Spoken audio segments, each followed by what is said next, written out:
Hello, welcome to my channel.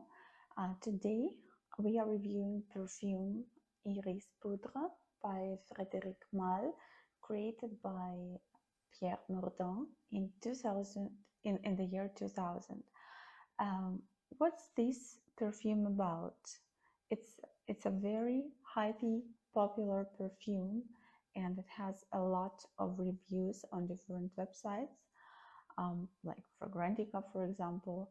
And what is interesting about this perfume is that reviews are not flattering at all. I would say that half of reviews is positive and half of reviews is negative, which is very, I would say, strange. And this means that you need to really um, test this fragrance yourself before buying it, and this is definitely not a blind buy, unless you maybe collect all perfumes by Frederic Malle. Then of course you should go for it, but otherwise, if you are not sure, I would definitely recommend you give it a try yourself. Okay, so what is this scent about? It's it has a very strong opening. I smell aldehydes, and what I mean by aldehydes, it's an organic compound that smells like soap. Sometimes people say that it has a metallic smell, or sometimes they refer to aldehydes, meaning a retro scent, like grandma perfume. For example, if you smell Chanel number 5, this is the first thing you'll smell. This is aldehydic opening.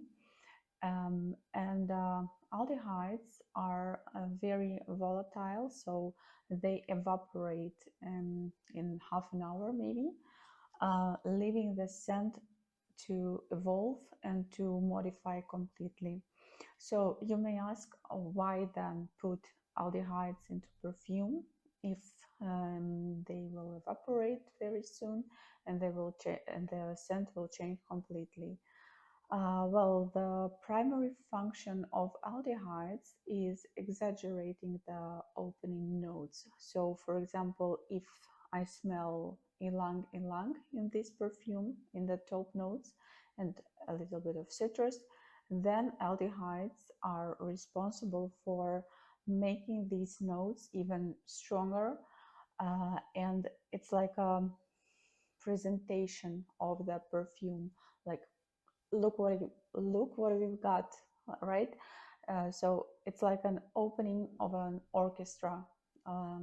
It's a trailer of a movie or something like that. So I perceive aldehydes to have a special function that they actually perform.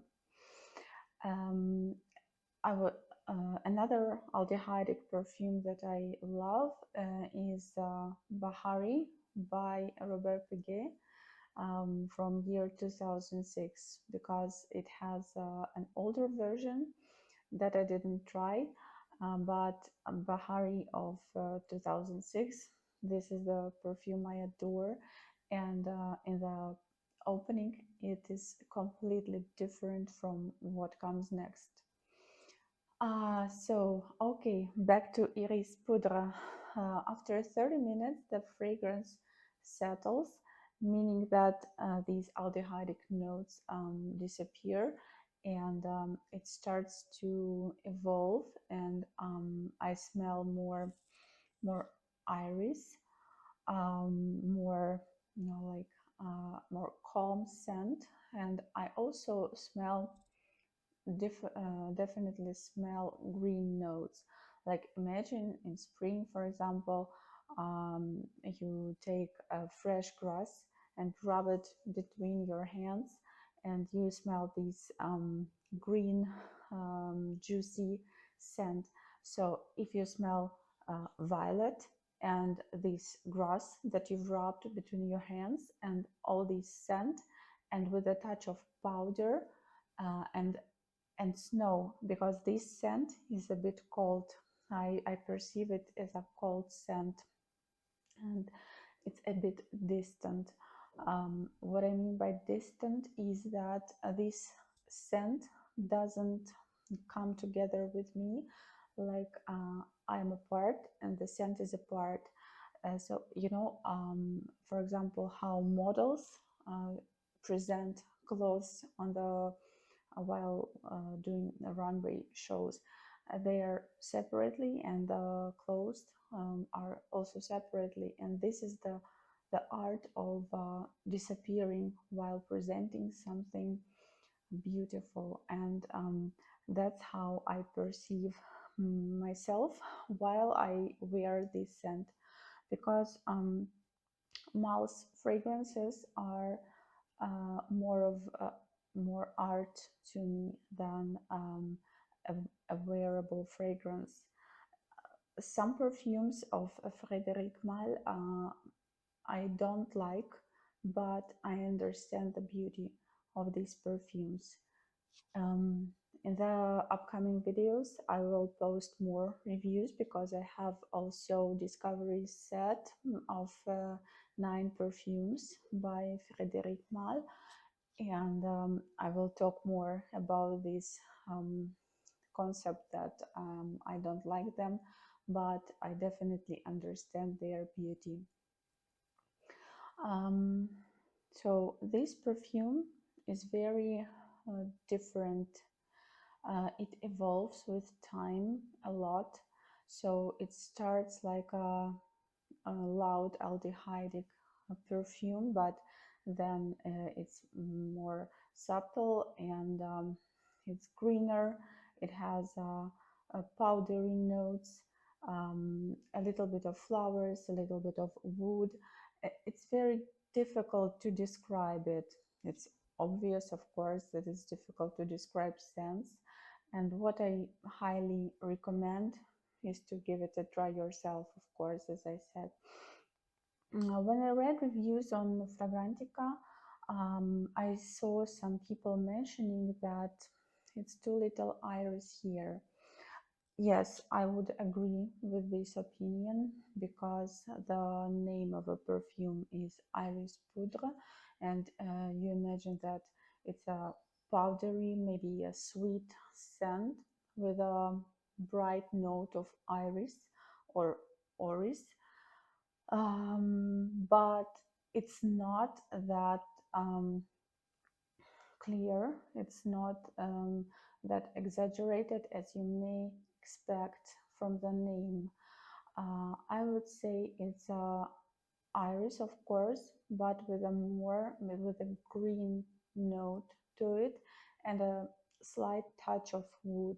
But the wood is not spicy. If you have tried, for example, Comme des Garçons Wonderwood, it's not like that. Wonderwood has a lot of wooden notes to it, but this, no.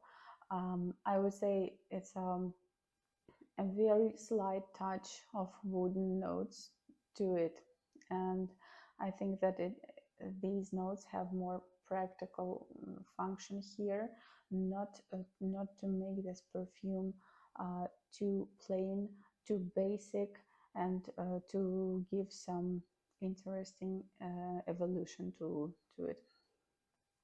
Okay, so also there are a lot of reviews from people who say that this perfume is very similar to Chanel number 5. No, I would not agree with this opinion. Maybe only in the opening, as I already said, with aldehydic notes, maybe yes.